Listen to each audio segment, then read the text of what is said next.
Apakah menunda-nunda sholat tahajud sehingga dalam mengerjakan sholat witirnya sering sudah terdengar adzan subuh? Apakah yang demikian itu juga termasuk ciri-ciri kemunafikan, Ustaz? Yang ciri kemunafikan itu menunda sholat wajib. Lah kok sholat tahajud kok ditunda-tunda sampai witirnya wis subuh gimana? Mbok ya sing tenanan, sholat tahajud itu maqamam mahmudah loh, janji Allah itu. Tahajud secara istiqomah, disiplin, sungguh-sungguh, itu akan dapat janji dari Allah, maqamam mahmudah. Lah masih punya waktu witir, kenapa harus ditunda? Sibuk apa? Medsos. Oh karek witir tak medsosan sih. Sampai kemudian asik medsos, tenggelam dalam medsos, sampai kemudian adzan.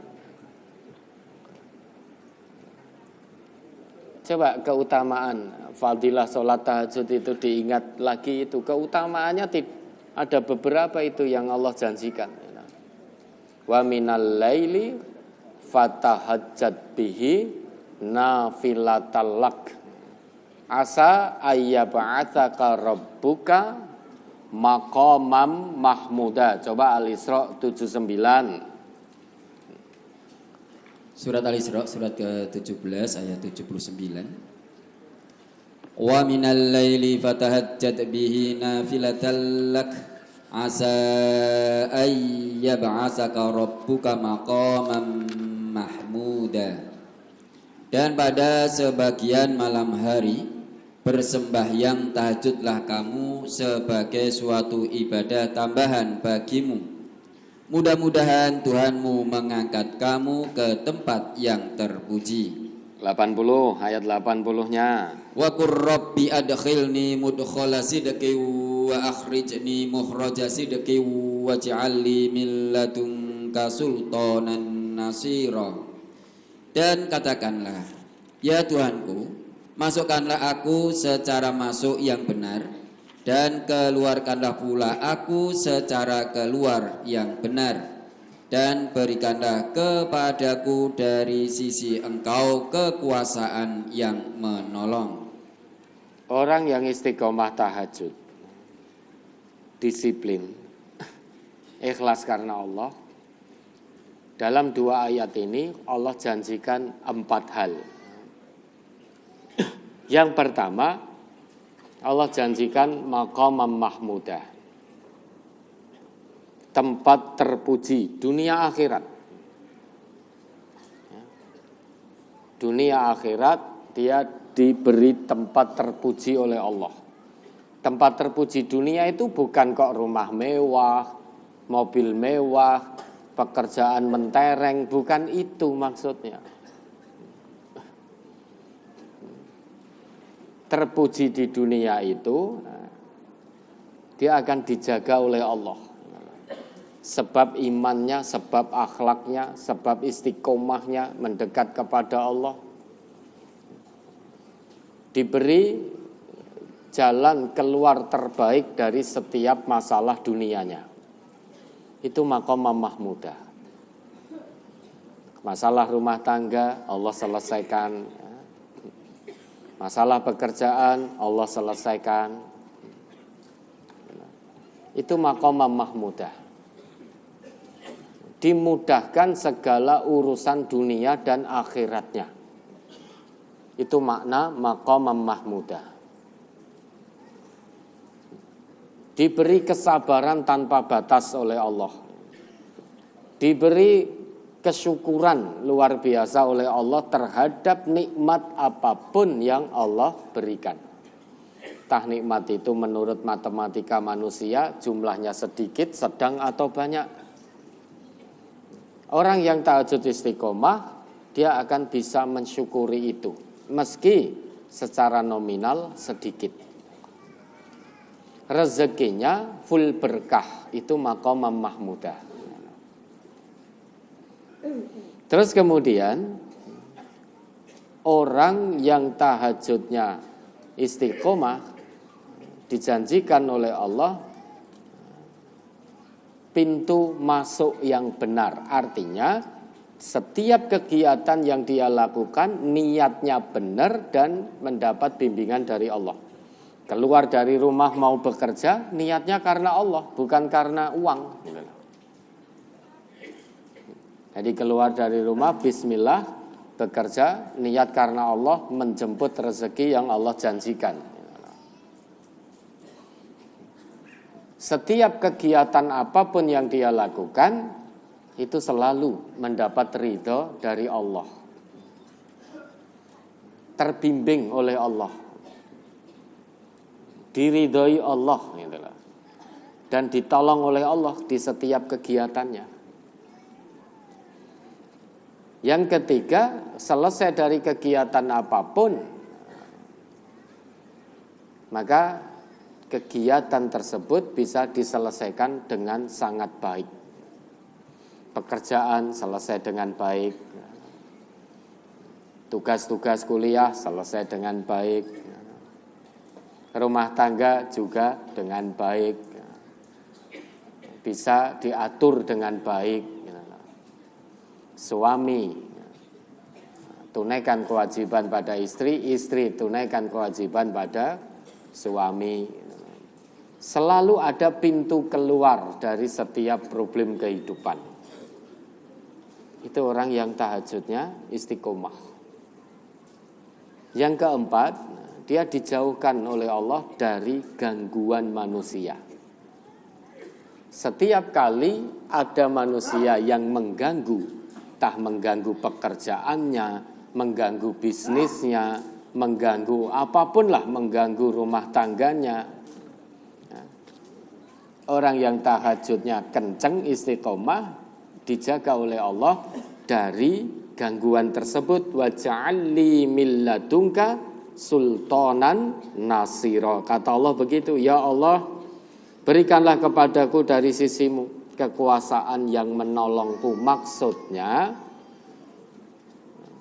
berikanlah kepadaku wahai Allah pertolongan dari segala macam gangguan yang datang. Jika orang yang tahajudnya benar, Bapak Ibu, istiqomah, dijaga oleh Allah dari gangguan manusia. 4 keutamaan dari tahajud yang istiqomah. Tapi banyak orang Islam yang tidak mau menjalankan ini. Ya tak? Banyak yang tidak mau orang Islam. Padahal luar biasa 4 hal, 4 kebaikan Allah janjikan. Tapi kalau dijanjeni manusia, hei fulan atau fulanah, besok ya 2:30 malam, dini hari datang ke rumahku. Saya beri kamu 10 juta. Datang enggak kita? Datang. Bahkan sebelum 2:30 wis antri. Tapi kalau Allah yang janjikan, hei wahai hambaku, datanglah kepadaku 1:30 malam, aku berikan kepadamu 4 keutamaan. Ternyata malas kita. Begitu terdengar adzan subuh, baru gelo. Ngopo mau dadak medsosan, dadak menunda-nunda tahajud. Wah, besok pokoknya malam ini saya harus tahajud. Begitu datang malam hari, dini hari, sama lagi, malas lagi. Subuh lagi, wah pokoknya harus malam ini. Begitu terus randang malih-malih. Selama kita tidak berazam untuk berubah, selama itu Allah tidak bantu kita untuk berubah. Untuk istiqomah tahajud itu, Bapak Ibu, harus ada kemauan dulu, azam dulu, tekad kuat karena Allah dulu. Kalau kita sudah punya tekad kuat itu, baru Allah akan beri kita kemampuan. Di mana ada kemauan, di situ Allah beri kemampuan. Kalau kita tidak punya kemauan, jangan harap sampai kiamat Allah juga tidak akan beri kita kemampuan. Kenapa? Karena kita tidak punya azam. Ayatnya kan jelas. Fa idza azamta fatawakkal 'alallah. Jika kamu punya tekad bulat karena Allah, sesudah itu tawakal kepada Allah. Artinya azam dulu, tekad bulat dulu karena Allah, kemauan dulu, baru Allah beri kemampuan. Dalam hal apapun, azam terlebih dahulu, kemauan kuat dulu karena Allah, baru Allah beri kemampuan. Hari Ahad begini, kalau kita tidak punya azam kuat untuk ngaji, jangan harap Allah beri kemampuan kita datang ke sini. Kenapa? Karena kita tidak mau dimampukan oleh Allah. Meski wes lewat depan toh, mung sliwar-sliwer toh. Tapi begitu kita punya azam, bismillah, saya harus datang untuk ngaji, karena ngaji itu kebutuhan saya kepada Allah, kewajiban saya sebagai muslim. Tidak tunggu lama, Allah akan beri kemampuan. Bismillah, malam ini saya punya tekad yang kuat, harus bangun tengah malam, sepertiga malam, munajat kepada Allah. Yakin toh, kalau azam itu terus kita munculkan, nanti malam Allah akan beri kemampuan. Sing biasane ra tau tangi, tiba-tiba terbangun nanti. Tiba-tiba terbangun. Kalau sudah terbangun, ya jangan hanya sekedar lihat alarm, ya dah. Oh, masih 2:30. Ternyata alarmnya pasang 3 atau 4. Ya. Ada 2:30, 3 kurang 1/4, jam 3, 3:15, 3:30. Ya. Kalau pasang alarm itu Bapak Ibu, satu saja. 2:30, 2:30 sudah. Dibanter ke, kalau perlu beli jam yang beralarm itu loh. Kalau kita pasang 3 alarm, 4 alarm, sudah yakin enggak bangun kita. Begitu alarm pertama bunyi, oh 2:30, nantilah 3 kurang 1/4 selehe lagi. Bunyi lagi, masih ada alarm jam 3. Di pikiran kita akan begitu. Begitu 3:30, males. Alah karek 1/2 jam ini paling ya ora khusyuk iki engko tahajud gitu. Itu setan masuk dengan bisikan. Akhirnya udah besok saja, besok betul-betul 2:30 bangunnya, biar bisa khusyuk. Nah, besok lagi ya terulang lagi. Ya hati-hati ya, diperbaiki lagi untuk witirnya, jangan disengaja sampai terdengar adzan subuh ya. Nah, nasihat Nabi itu kalau kita tidak yakin bisa bangun di sepertiga malam, nasihat Nabi itu witirlah sebelum tidur kan gitu. Tapi bagi yang yakin bisa bangun sepertiga malam, witirlah di waktu itu. Karena witir di sepertiga malam itu lebih afdol, lebih utama. Bukan berarti sebelum tidur tidak boleh, ya tetap boleh. Bagi yang tidak yakin, mungkin bekerja capek, wah engko tangi pora, ragu bisa bangun apa tidak, maka sebelum tidur witir. Nah nanti ternyata terbangun, ya sudah tahajud tapi tanpa witir lagi. Ini saya enggak yakin bisa bangun. Lah yuk witir sebelum tidur. Males sih. Sehingga enggak dapat, rugi sekali.